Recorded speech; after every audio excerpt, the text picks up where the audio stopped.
नमस्कार शेतकरी मित्रांनो, राज्य मंत्रिमंडळाची आज बैठक पार पडली आणि या बैठकीमध्ये जवळपास 19 प्रकारचे वेगवेगळे निर्णय देखील घेण्यात आले.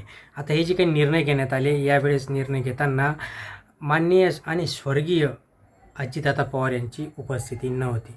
त्यांच्या गैरहजेरीमध्ये आता कुठले निर्णय घेण्यात आले ते अगदी थोडक्यात आपण जाणणार आहोत. महत्त्वाचे निर्णय शेवटपर्यंत बघा. चॅनलला अजून सबस्क्राईब केलं नसेल, सबस्क्राईब करून ठेवा, लाईक करा, शेअर करा. त्यांच्या गैरहजेरीमधली ही पहिली बैठक. नवनिर्वाचित उपमुख्यमंत्री सुनेत्रा पवार या मंत्रिमंडळ बैठकीत उपस्थित देखील होते.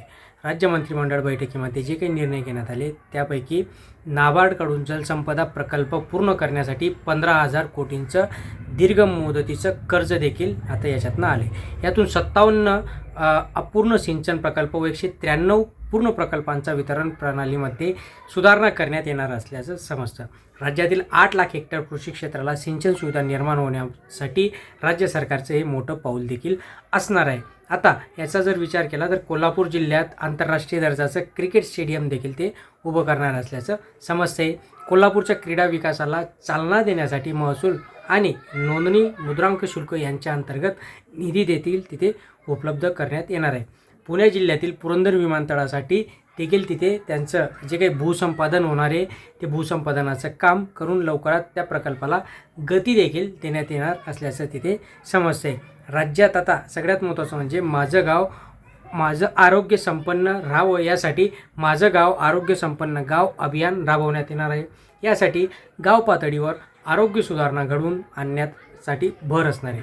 ग्रामपंचायतीतील राज्यस्तरीय पुरस्कारांसाठी 5 ते 2 कोटी रुपयांचा पुरस्कार असणार आहे.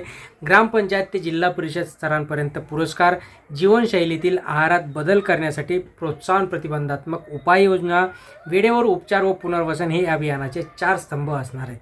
तर राज्य स्तरापासून उपकेंद्र ग्रामपंचायतपर्यंतचे नियोजन आर्थिक वर्ष 1 एप्रिल 2026 ते 31 मार्च 2027 पर्यंत या अभियानाचा कालावधी असणार आहे. आणि अभियानाअंतर्गत दरवर्षी 80 कोटी 75 लाख रुपयांची तरतूद करण्यात आलेली आहे.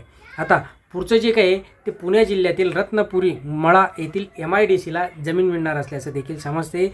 जेणेकरून जे काही बेरोजगार लोक आहेत ते बेरोजगार लोकांना त्या MIDCमध्ये काम मिळणार आहे. जी काही गुंतवणूक होईल त्या गुंतवणुकीतनं रोजगार मिळणार असल्याचं समजतं.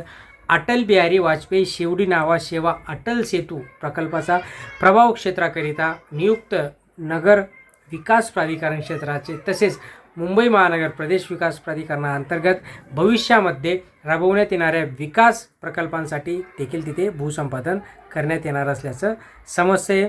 आता सगळ्यात महत्त्वाचं म्हणजे सुधारित धान्य वितरण प्रणालीत अन्नधान्य व इतर जीवनावश्यक वस्तूंची वाहतूक करण्यासाठी वाहतूक कंत्राटे निश्चितीसाठी एकाच वेळी निविदा प्रक्रिया राबवण्यात मान्यता देण्यात आली. याच्या आधी वेगवेगळ्या कधी एक निविदा नंतर त्याच्यानंतर मग असे वेगवेगळे आता या एकाच वेळेस निविदा येणार आहेत.